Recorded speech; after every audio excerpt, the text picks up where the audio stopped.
2025 நம்மளுடைய வாழ்க்கையில் ஒரு பெரிய மாற்றம் இருக்குமா?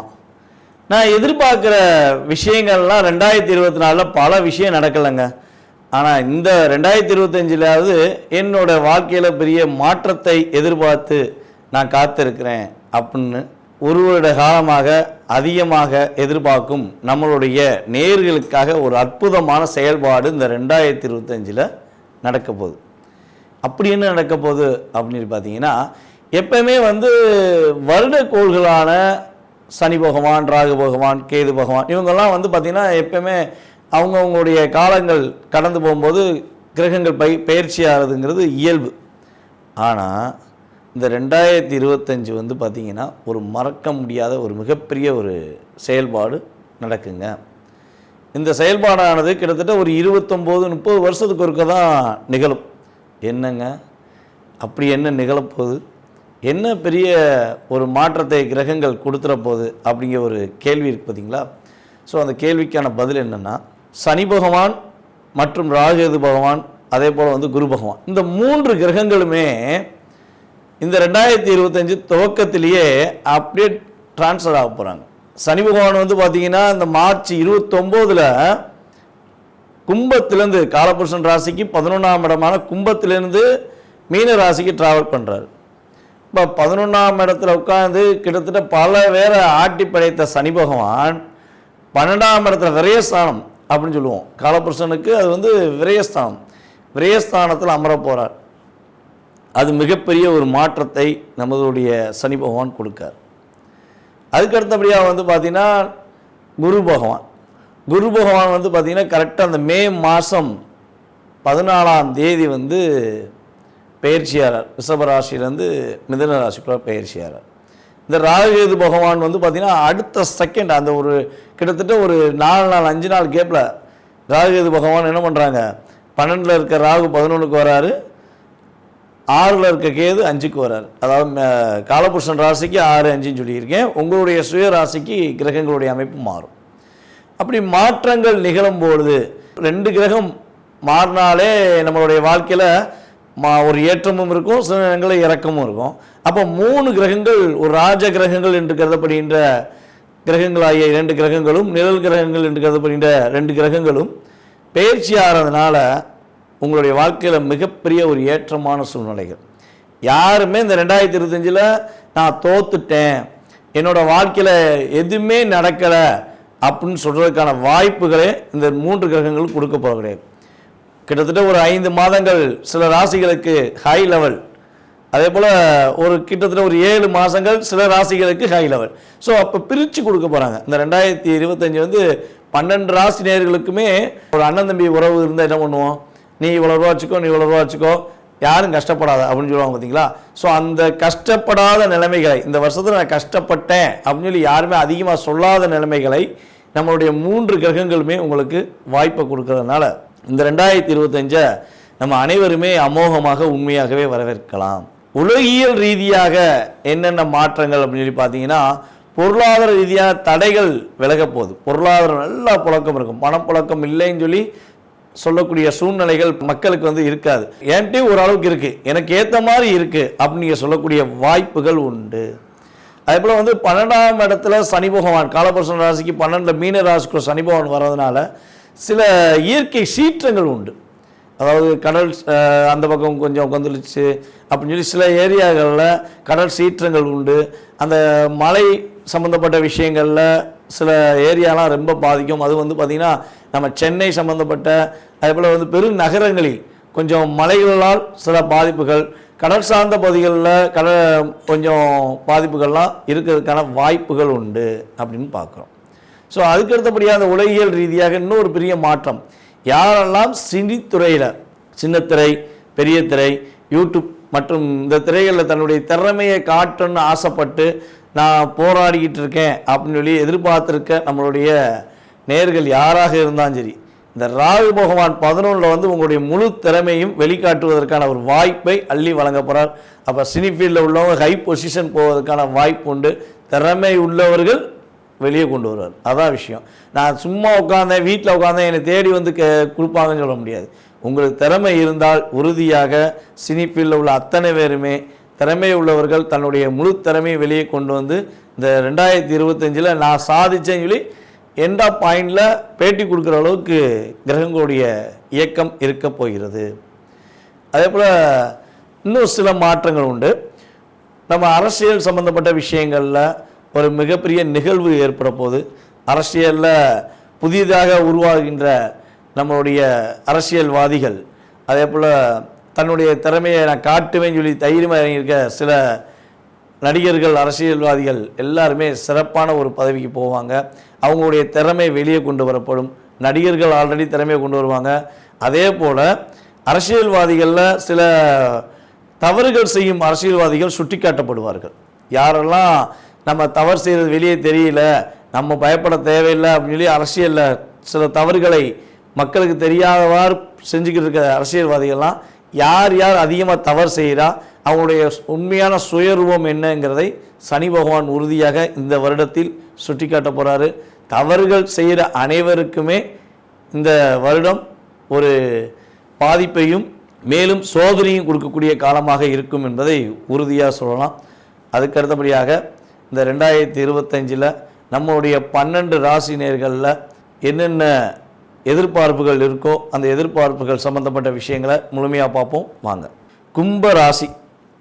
கும்ப ராசி நேயர்கள் எங்களுக்கு இந்த 2025 என்ன மாற்றத்தை கொடுக்கும் என்று சொல்லுங்கள் அப்படின்னு சொல்லி காத்து கொண்டிருக்கும் நம்மளுடைய அன்பான கும்பராசி நேயர்களுக்கு மாற்றமே உங்களுடைய ராசியின் அதிபதி தான் கொடுக்க போகிறார். யாருமே கொடுக்கலங்க. மிகப்பெரிய மாற்றத்தை கொடுக்க போகிறான்னா உங்களுடைய ராசியின் அதிபதியான சனி பகவான் மிகப்பெரிய மாற்றத்தை இந்த 2025 பாத சனியாக மாறி கொடுக்க போகிறார். அதான் மிகப்பெரிய ஒரு நல்ல மாற்றம் அப்படின்னு சொல்ல முடியும். கும்பராசி நேயர்களான உங்களுக்கு ஒரு இயல்பான குணங்கள் உண்டு. என்ன குணம்னா இரக்க குணம் தான் ரொம்ப ரொம்ப அதிகம். அந்த இரக்க குணத்தால் பாதிப்படைஞ்ச விஷயம் ரொம்ப ரொம்ப அதிகம் அப்படின்னு கூட சொல்லலாம். யாரை பார்த்தாலும் இறக்கப்படுறது, ஏதாவது கஷ்டப்பட்டுட்டாங்கன்னா நம்மளால் முடிஞ்ச உதவி செஞ்சிட மாட்டோமா அப்படிங்கிற எண்ணம் உங்கள்கிட்ட அதிகமாக இருக்கும். ஏன் உங்களுக்கு இந்த எண்ணம் இருக்குது? எவ்வளோ அடிபட்டாலும் நான் திருந்த மாட்டேங்க அப்படின்னு சொல்லி சில நேரங்களில் நீங்கள் யோசிச்சிருப்பீங்க பார்த்தீங்களா? இதுக்கான காரணம் என்னென்னா, கும்பத்தோடைய செயல்பாடே ஒரு குடத்துக்குள்ளே ஒரு தீபத்தை பொருதி வச்சா எப்படி அந்த குடம் வந்து வெளிச்சத்தை பிரகாசமாக கொடுக்குதோ அதே மாதிரி தான் நீங்கள் உள்ளே இருந்து ஒரு வெளிச்சத்தை பல பேருக்கு கொடுத்துக்கிருக்கீங்க. கும்பராசிக்காரங்க எந்த இடத்துல இருக்காங்களோ அந்த இடத்துல இருக்கவங்களாம் அற்புதமான புண்ணியம் பண்ணணும்னு சொல்லலாம். ஏன் அந்த வார்த்தையை உபயோகப்படுத்துகிறோம் அப்படின்னா, கோவில் கலசம் கோவிலில் சாமியை கும்பிட்றோம். நம்மளுக்கு பிடிச்ச தெய்வங்கள், நம்மளுடைய குல தெய்வங்கள், மேபி எந்த தெய்வமாக இருந்தாலும் எடுத்துக்கோங்களேன். நம்ம என்ன பண்ணுறோம்? தெய்வத்தை கும்பிட்றோம். தெய்வத்தை கும்பிட்டு மட்டும் வர்றோமா? அதை விட கோவிலில் உள்ள கலசத்தை கும்பிட்றவங்க அதிகமானவங்க இருப்பாங்க. பார்த்துருக்கீங்களா? அப்படியே சாமியை கும்பிட்டு முடிச்சுட்டு கலசத்தை நோக்கி கையெடுத்து கும்பிடுவாங்க. காரணம் என்னென்னா, அத்தனை விதமான எதிர்வினை ஆற்றல்கள் எல்லாமே சாமி வாங்குதோ இல்லையோ அந்த கும்பம் வாங்கியிருக்கும்.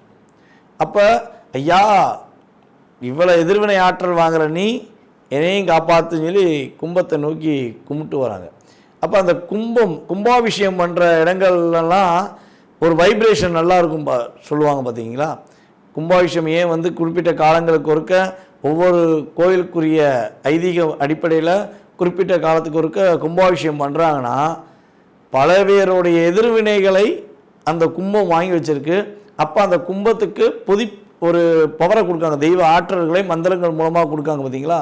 ஸோ அதே மாதிரி தான் நீங்களும் பல பேருடைய கஷ்டங்களையும் கவலைகளையும் வாங்கி வச்சு அவங்களுக்கு சரியான பாதைகளை அமைத்து கொடுக்கும் ஒரு பொற்பாதம் கொண்டவர்கள் தான் நீங்கள்.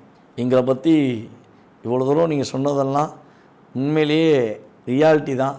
நாங்கள் அப்படித்தான் எங்கள் கஷ்டத்தை உணர்றதை விட மற்றவங்களுடைய கஷ்டத்தை அதிகமாக உணர்ந்துக்கிட்டு இருக்கோம். ஸோ நாங்கள் அப்படித்தான் உதவி பண்ணி மாட்டிக்கிட்டு இருக்கோம். ஸோ எங்களுக்கு மாற்றம் எப்போங்கிறதையும் சொல்லுங்கள் அப்படின்னு நீங்கள் கேட்கலாம். இந்த 2025 உங்களுக்கு என்ன மாற்றத்தை கொடுக்க போகுது அப்படிங்கிறதுக்கு முன்னாடி 2023 to 24 எண்ட் ஆஃப் 2 இயர்ஸ் நீங்கள் என்ன மாதிரிலாம் கஷ்டத்தை அனுபவிச்சிருப்பீங்கிறத ஒரு ஷார்ட் அண்ட் ஸ்வீட்டாக பார்த்துருவோம். ஸோ அதுக்கப்புறம் கடந்த கால நிகழ்வுகளை உறுதியாக பார்க்கலாம். கடந்த கால நிகழ்வுகள் அப்படின்னு பார்க்கும்பொழுது உங்களுடைய வாழ்க்கையில் ஜென்மத்தில் சனி பகவான் அமர்ந்து செம்மையாக வச்சு செஞ்சார். ஓரளவுக்கு என்ன சொன்னால் மற்ற ராசியை விட ஜென்மத்தில் அமர்ந்த சனி பகவான் உங்களுக்கு ஓரளவுக்கு பாதிப்பு கொடுத்தாருன்னு சொல்லலாம். ஏன்னா ராசியின் அதிபதி தானே. ஓரளவுக்கு உங்களை எதையும் செய்ய விடாமல் செய்கிற விஷயத்திலலாம் தடுமாற்றத்தையும் ஒரு நிலையான தன்மையும் கொடுக்காம கிரகங்கள் கொடுத்தன. அதே போல் பார்த்திங்கன்னா உங்களுடைய ராசிக்கு மிகப்பெரிய தாக்கத்தை சனி பகவான் கொடுத்தாரு அப்படிங்கிறத விட குரு பகவானும் ஓரளவுக்கு வச்சு செஞ்சார். ராகுகேது பகவானும் அவருக்கு நிகராக அவரும் செஞ்சார். என்ன விஷயங்கள்லாம் அதிகமாக தாக்கம் இருந்திருக்கும் அப்படின்னா, தொழில் எவ்வளோ பர்ஃபெக்டாக நீங்கள் பண்ணிக்கிட்டு இருந்தாலும் தொழிலில் ஒரு கஷ்டமான சூழ்நிலையை கிரகங்கள் கொடுத்துருக்கும்.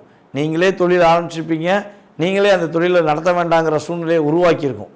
வேண்டாங்க, கஷ்டப்பட்டு பண்ணது நான் தான், என்ன பண்ணேன், என்னால் முடியலைங்க, விட்டுறேங்க, எனக்கு தொழிலை எப்படி பண்ணனே ஒரு குழப்பத்தை கொடுத்துருச்சு, நான் என்ன பண்ணுவேன் அப்படின்னு தொழிலை ஆரம்பித்து நீங்களே விட்டுருப்பீங்க. அதே போல் உங்களுடைய கனவு மனைவி ஒற்றுமையில் ரொம்ப அந்நியுன்யமாக இருக்க நீங்கள் இப்போ அந்நியுன்யமே இல்லாமல் என் மனைவி அவங்க அம்மா வீட்டில் இருக்கா, என் கணவர் அவங்க அம்மா வீட்டுக்கு போயிட்டாரு, இல்லை நான் அம்மா வீட்டில் தான் பிரிஞ்சு வந்துட்டேன் அப்படிங்கிற வார்த்தையெல்லாம் நீங்கள் அதிகமாக உபயோகப்படுத்தியிருப்பீங்க. அவரை போச்சு சொல்லுங்க, புரிஞ்சுக்கவே மாட்டேங்கிறாரு, நான் என்ன சொன்னாலும் என் மாப்பிள்ளை புரிஞ்சுக்கிற மாட்டேங்கிறாருன்னு சொல்லி கும்பராசி நேயர்கள் நினச்சிருக்கலாம். என் மனைவி என்னை அண்டர்ஸ்டாண்டே பண்ண மாட்டா, நான் என்ன சொன்னாலும் இந்த 2 வருஷமாக எங்கள் ரெண்டுத்துக்குள்ளே ஒரு உண்மையான உணவுபூர்வமான விஷயங்கள் இல்லைன்னு சொல்லி சொல்லியிருக்க வாய்ப்பு இருக்குது. என் நன்மை என்னை ஏமாற்றுவான்னு நினச்சி கூட பார்க்கலங்க. என் உண்மையான நன்மை நினச்சேன், என்னை ஏமாற்றிட்டாங்க, நான் என்னங்க பண்ணுவேன். எவ்வளோ வருஷம் பழக்கம் தெரியுமா? கிட்டத்தட்ட நாங்கள் ஒரு 20 வருஷம் லைஃப்புங்க. என் பையில் உள்ள பணத்தை அவன் எடுப்பான், அவன் பையில் உள்ள பணத்தை நான் எடுத்து செலவழிப்பேங்க. ஆனால் இந்த கிட்டத்தட்ட 2 வருஷமாக என்னை ரொம்ப கஷ்டப்படுத்திட்டான். ஏன்டா இவன்கிட்ட எல்லா விஷயத்தையும் சொன்னேன், ஏன்டா இவனை பார்த்தேன் கூட நான் நினைக்கிற அளவுக்கு ஆயிடுச்சுங்க அப்படின்னு சில பேர் வருத்தப்பட்டிருக்கலாம். ஏன் இதெல்லாம் பட்டிருக்கலாம் அப்படின்னு சொல்கிறேன்னா, இந்த கோச்சார ரீதியான கிரகங்கள் அதெல்லாம் கொடுத்துருக்கும். ஆனால் அதை தாங்குகிற சக்தியோ அதை கடந்து வர சக்தியோ உங்களுடைய சுய ஜாதகத்தில் வலிமையாக இருந்தால் இது வெளிக்காட்டாமல் நடந்திருக்கும். அந்த கிரகங்களுடைய தசாபுத்தியோட பயிற்சி காலங்கள் உங்களுக்கு கொஞ்சம் அதிகமான பாதிப்பை கொடுத்தா, ஆமாம் அப்படித்தாங்க இருந்துச்சு, நம்பிக்கை துரோகம் பண்ணிட்டு போயிட்டாங்க அப்படின்னு சொல்லி நீங்கள் உறுதியாக சொல்லிடுவீங்க. இல்லைங்க, ஓரளவுக்கு பாதிப்பு இருக்க தான் செஞ்சிச்சு, புரிதலில் சில பிரச்சனை இருந்துச்சு, ஆனால் அட்ஜஸ்ட் பண்ணி போயிட்டோம், பரவாயில்ல அப்படின்னு சொல்லக்கூடிய வாய்ப்புகளும் நடந்திருக்கும். ஏன்னா உங்களுக்கு கோச்சார ரீதியான கிரகங்களுடைய செயல்பாடுகளில் லாபமோ நட்டமோ 30% தான். மீதி 70% உங்களுடைய சுய ஜாதகத்தில் தான் இருக்குது. அதான் விஷயம். ஸோ அப்போ சில பேர் என்னையா நீ சொன்ன நடக்கவே இல்லை அப்படின்னு கீழே கமாண்டில் போடுறாங்க பார்த்தீங்களா, அப்படின்னா அவங்க ஜாதகம் சுய ஜாதகம் வலிமையாக இருக்குதுன்னு நம்ம நினச்சிக்கணும் போல். ஏன்டா நம்மளை இப்படி தவறாக கமாண்ட் போடுறாங்கன்னு நம்ம நினைக்க போகிறது கிடையாது. நம்மகிட்ட ஜாதகம் பார்க்க வந்தாலே நம்ம என்ன பண்ணுறோம்னா, இயல்பாகவே சுய ஜாதகத்தை வாங்குகிறோம், அல்லது டேட் ஆஃப் பர்த் டீட்டெயில்ஸை வாங்கிட்டு அவங்கள்ட்ட அவங்களுக்குரிய பணம் எவ்வளோன்னு சொல்லி பணத்தை வாங்கின பிறகு தான் ஜாதகம் பார்க்குறோம், இல்லைன்னு சொல்லலை. ஸோ ஆனால் அவங்கள்ட்ட எப்போயுமே கடந்த கால நிகழ்வுகளில் என்னென்ன நடந்திருக்கும், மறக்க முடியாத விஷயங்கள் என்ன, நடந்த நல்ல விஷயங்கள் என்னங்கிறத நம்ம ஃபஸ்ட்டு சொன்னப்போ தான் அவங்களுடைய கேள்வியை வைப்போம். இதுதான் நம்மளுடைய இயல்பான ஆக்டிவிட்டீஸ் ஜாதகத்தில். ஸோ அப்போ அவங்களுக்கு புரியும்ல, ஆமாம் இவர் சொன்ன மாதிரி நமக்கு நடந்திருக்கு, ஸோ இனிமேல் அவங்க சொல்கிறது நடக்குங்கிறத நீங்கள் ஏற்றுக்குருவீங்க. அப்போ நம்ம என்ன வழிபாடு சொல்கிறோமோ அதை நீங்கள் என்ன பண்ணுவீங்க, புரிஞ்சு ஃபாலோ பண்ணுவீங்க. ஒரு பரிகாரங்கள் சொன்னால் அதை மனசார ஏற்றுக்கிட்டு நடத்துக்குருவீங்க. எந்த விஷயமாக இருக்கட்டுங்க, சாமி கும்பிட்றதாக இருந்தாலும் சரி, வழிபாடு முறைகளாகவும் சரி, மனப்பூர்வம் பண்ணால் தான் அது சிறப்பு. ஏதோ தானம் பண்ண விஷயம் எதுவுமே வெற்றி அடைஞ்சதாக சரித்திரம் இல்லைங்கிறது தான் என்னுடைய கருத்து. ஸோ இப்படிலாம் இருக்கிற ஒரு தன்மை கொண்ட கஷ்டங்களை அனுபவித்த உங்களுக்கு இந்த 2025 என்ன நடக்க போகுதுன்னு சொல்லுங்க. அதை தாங்க எதிர்பார்க்குறோம். கடந்த காலங்களாம் நடந்துருச்சுங்க, இனிமேலாவது வெளிச்சம் இருக்கா, எங்கள் வாழ்க்கையில் வெளிச்சம் இருக்கான்னு சொல்லுங்கள். நீங்கள் எதிர்பார்க்கிங்க பார்த்தீங்களா, கண்டிப்பாக வெளிச்சம் இருக்கிறது. உங்களுடைய உண்மையான உணர்வுகளும் உங்களுடைய உண்மையான செயல்பாடுகளையும் இனிமே உங்கள் கூட இருக்கவங்க புரிஞ்சுக்கிடுவாங்க. கும்பம்னா கும்பம் தாயா, சொன்ன மாதிரி நடக்கிறாயா, எவ்வளோ கஷ்டம் வந்தாலும் என்னை விட்டு கொடுக்கலையான்னு சொல்லி உங்களை தேடி உங்களுடைய நண்பர்கள் பேசுவாங்க. உங்களை கஷ்டப்படுத்தின அத்தனை பேருமே தெரியாமல் கஷ்டப்படுத்திட்டேன்னு உன்னுடைய உண்மையான அன்பான பாசத்தை புரிஞ்சுக்கிறாம நான் உங்களுக்கு அகைனாக பேசிட்டேன் சொல்லி உங்கள்கிட்ட வந்து தேடி வந்து மன்னிப்பு கேட்கக்கூடிய காலகட்டங்க இது. நீங்கள் இனிமேல் யாருக்காண்டி வருத்தப்பட தேவையில்லை. உங்களுடைய செயல்பாடுகளை இனிமேல் நீங்கள் வெளிப்படையாக பண்ணலாம், தைரியமாக பண்ணலாம். மனசுக்குள்ளேயே வச்சுக்கிட்டு வருத்தப்பட தேவையே இல்லை. நீங்கள் நினச்ச விஷயத்தை நீங்கள் இனிமேல் செய்ய போகிறீங்க. எதுக்கு பயப்படணும்? உங்களுடைய ராசிநாதனே உங்கள் ராசிக்கு 2ஆம் இடத்துக்கு பாத சனியாக போயிட்டார்ல, அப்போ உங்களுக்கு நன்மை தானே. லாபமே கிடைக்கிறேன்னு சொல்லி தொழிலில் விட்டுட்டு வந்த உங்களுக்கு இனிமேல் புதிய தொழில் தொடங்க வாய்ப்பு உண்டு. புதிய தொழிலில் வெற்றி பெறுவீங்க. எப்போ வெற்றி உண்டுங்கிறதையும் சொல்லிங்கன்னா மே மாதத்துக்கு மேலே கட்டாயம் வெற்றி உண்டு. புதிய தொழில் தொடங்குவீங்க. உங்களை மாதிரி தொழில் பண்ண முடியாதுன்னு சொல்லி சொல்லக்கூடிய அமைப்பு உங்களுக்கு கிரகங்கள் கொடுக்கின்றன. ஏங்க லாபஸ்தான அதிபதியை நீங்கள் தாங்க. காலபுருஷன் ராசிக்கு லாபஸ்தான அதிபதியை நீங்கள் தான். அப்போ உங்களுக்கு லாபம் இந்த வட்டம் குரு பகவான் அள்ளி வழங்க போகிறாரு. உங்கள் ராசிக்கு லாபஸ்தான அதிபதி உங்களை பார்க்க போகிறாரு, உங்கள் லாபஸ்தானத்தை பார்க்க போகிறாரு. உங்களுக்கு வெற்றி உண்டு தானே. உங்கள் லாபஸ்தானத்தை அவர் பார்க்க ஆரம்பித்த பிறவே உங்கள் தொழிலில் அதிவிதமான லாபங்கள் உண்டு. ராகு பகவான் உங்கள் ராசிக்கு அமர்ந்த பிறவே நீங்கள் நினச்ச புதிய புதிய திட்டங்களை தீட்டுவீங்க, அந்த திட்டங்களை நடத்தி காட்டுவீங்க. கல்யாணம் முடியதில் கஷ்டங்களையும் கவலைகளையும் சந்தித்து கொண்டிருக்கும் நம்மளுடைய கும்பராசி நேயர்களுக்கு திருமணம் நடத்தி வைக்கக்கூடிய அற்புதமான வாய்ப்பை குரு பகவான் அள்ளி வழங்க போகிறார். சனி பகவான் அந்த 7ஆம் பார்வையை தூக்கி விட போகிறார். கட்டாயமாக உங்களுக்கு வெற்றி உண்டு. கடன் சுமை, கடன் கடன் கடன் கடனை விட்டு வெளியே வாங்க. கடனே என்னமே இல்லைங்க. என்னங்க பெரிய கடன், 10 லட்சம் வச்சுக்கோங்க, 10 கோடி வச்சுக்கோங்க கூட கவலைப்பட தேவையில்லைங்க கும்பராசிக்காரங்க. நீங்கள் சாதாரண ஒரு 10,000 வச்சுக்கிட்டு வருத்தப்பட்டுருக்கீங்க அப்படின்னு சொல்லி உங்கள் கூட இருக்கவங்களே சொல்லுவாங்க. கவலைப்படாதீங்க. உங்களுக்கு சாதகமான சூழ்நிலைகள், பொருளாதார ரீதியான சூழ்நிலையிலும் சரி, அதே போல் மகிழ்ச்சியான சூழ்நிலையிலும் சரி, கோச்சார ரீதியான கிரகங்கள் உங்களுக்கு அற்புதமான சூழ்நிலையை உருவாக்கி தரப்போகுது. இந்த நல்ல விஷயங்கள்லாம் நடக்கணும்னா நீங்கள் சில விஷயங்களை தவிர்க்கணும். என்ன விஷயம் அதையும் சொல்லுங்க, செஞ்சிடறோம் அப்படின்னா உங்களுடைய குடும்பம் சம்பந்தப்பட்ட விஷயங்களில் மட்டும்தான் நீங்கள் அக்கறை செலுத்தணும். மற்ற குடும்பத்தில் பிரச்சனைனா நீங்கள் பேசாமல் உங்கள் பாதையை நோக்கி போயிட்டே இருக்கணும். சண்டையா அண்ணே இருங்கண்ணே, நாளைக்கு காலைல வரனே, கொஞ்சம் கோச்சிக்கிறாதீங்க, நான் வெளியூரில் இருக்கேன் அப்படின்னு சொல்லி அவாய்ட் பண்ணுங்கள். அவன் குடும்ப பிரச்சனை அவன் பார்த்துக்கிடுவான், அவனால் சமாளிக்க முடியும். நீங்கள் ஏன் போய் அவன் சுமையை சுமக்க போகிறீங்க? சுமக்காதீங்க. உங்களுடைய குடும்ப வாழ்க்கை, உங்களுடைய குடும்ப சூழ்நிலைகள், உங்களுடைய பொருளாதாரம், இதை மட்டும் நீங்கள் கவனமாக செஞ்சீங்கன்னா இந்த 2025 அதிகமாக லாபத்தை சம்பாதிச்சு உயர்ந்த உச்சியில் உட்கார்ற கோபுரம் மாதிரி நீங்களும் உயர்ந்த உச்சியில் உட்காரக்கூடிய அமைப்பு கிரகங்கள் கொடுக்கின்றன. அதை விட்டுட்டு நான் மற்றவங்களுக்கு வெளிச்சம் கொடுக்க தான் இருக்கேன், நான் வெளிச்சத்தை தான் கொடுப்பேன் அப்படின்னு நின்றுட்டீங்கன்னா நம்ம சொன்ன விஷயங்களில் பாதி கூட நீங்கள் அனுபவிக்க முடியாமல் கஷ்டத்தை சந்திக்கக்கூடிய சூழ்நிலை வந்துடக்கூடாதுங்கிறதுக்காக சொல்கிறேன். வரக்கூடாதுன்னா சொன்ன விஷயத்தை கரெக்டாக செய்யுங்க.